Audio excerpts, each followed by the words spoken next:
Hello students, solve करते हैं concept of physics के रोटेशनल डायनेमिक्स चैप्टर से सब्जेक्टिव एक्सरसाइज का question number 7। A disk rotates about its axis with a constant angular acceleration of 4 radian per second square.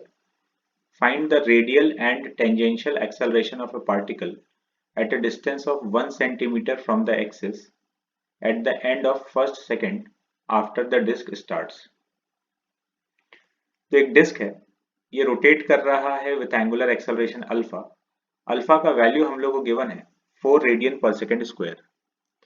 एक second के बाद हम लोग को इस पॉइंट का रेडियल और टेंजेंशियल एक्सेलरेशन बताना है।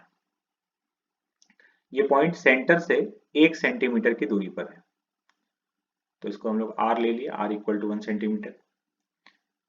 तो 1 सेंटीमीटर के बाद ये डिस्क जो है, जो अल्फा से रोटेट कर रहा था, उसके पास कुछ एंगुलर वेलोसिटी भी आ चुका होगा।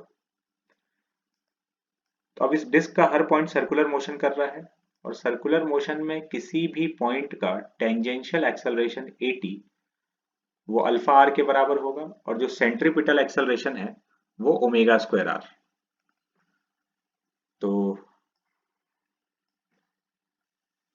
टेंजेंशियल एक्सेलरेशन यहाँ पे अल्फा आर और centripetal omega square are.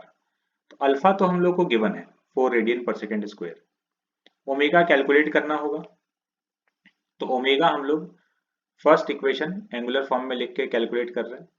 Omega final equal to omega initial plus alpha T.